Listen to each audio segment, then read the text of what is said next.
When you understand personality preferences, you can more readily appreciate the differences between you and the people who are closest to you, such as your spouses, maybe your partner, your children, your friends, even other family members. And in most areas of life, when differences between you and someone else are bothersome or frustrating, you can actually avoid them in some kind of way. But what if that person is your best friend? Or maybe that person's a loved one, a family member, or even your spouse. You'd have to do a lot or lose a lot to walk away from it. So knowledge of personality type allows us to see the differences as those, just as being different, not right or wrong, we're just all different. So instead of labeling someone or putting value judgments on their behavior, you can start to see that behavior reflects their personality type or their preference. And it's not really designed to offend you or frustrate you or make you angry. Many couples can learn to appreciate the differences and even can see them through a humorous light. The ESTP is a lot of fun, but they're also realistic. They're flirtatious and exciting. They are explorers. They want to jump into an adventure and they want somebody to go with them. Now remember though, they have little patience for the serious stuff, so they don't want those serious discussions. Don't ask them, where are we now? Where is this going? They don't care. They also don't want to discuss emotional explorations because they want things always fun and they want to keep moving. They love action. Now, they're going to be very attentive though to their partner's physical needs, but they might neglect that really deep interpersonal part.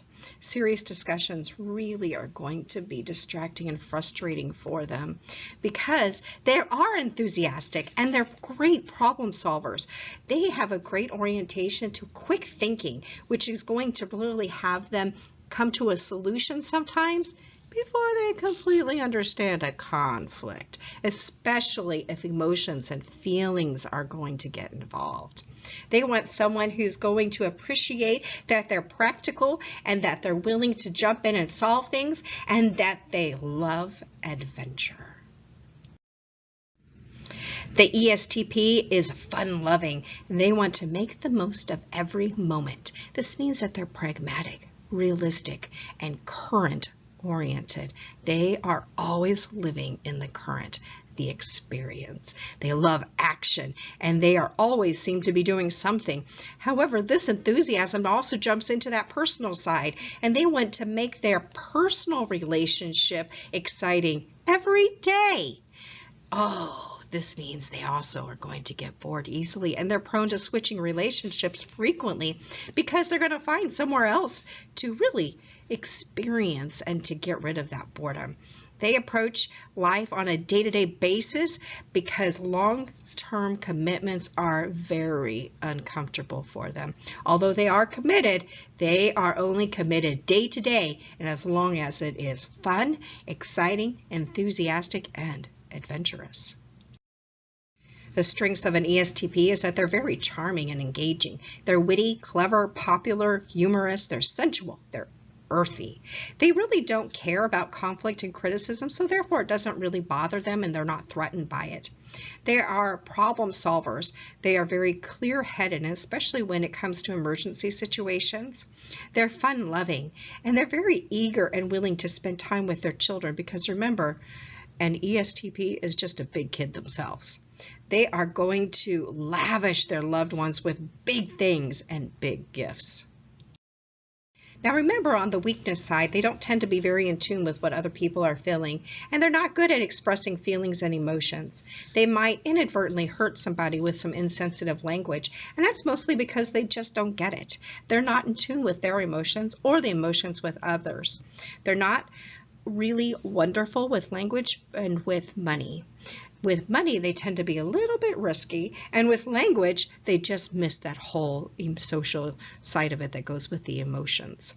They are going to ignore conflict, and they are present-oriented, which means they don't like to plan things out. They also are going to get bored easily, especially if it's a plan. Remember that they are going to give some wonderful gifts to people, which is also a weakness because it means they don't worry as much about that financial side. They are enthusiastic and very friendly, and they approach everything in life with a huge desire. This means that they're very charismatic and very charming, and especially at the beginning of a relationship, you're going to be very excited because they're generous, and they are going to jump in and sweep you off your feet and make you feel like you're the very center of their attention.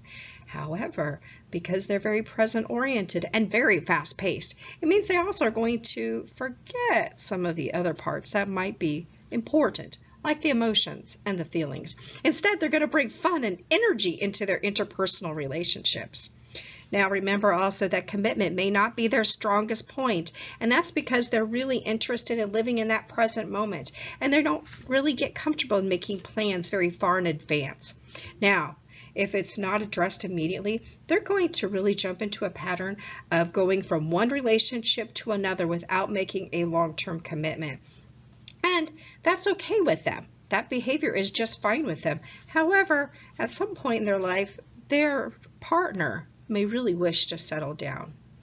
So remember, though, that there's really no reason that they can't make a long-term commitment as long as you keep it fun, exciting, and renew that commitment every day.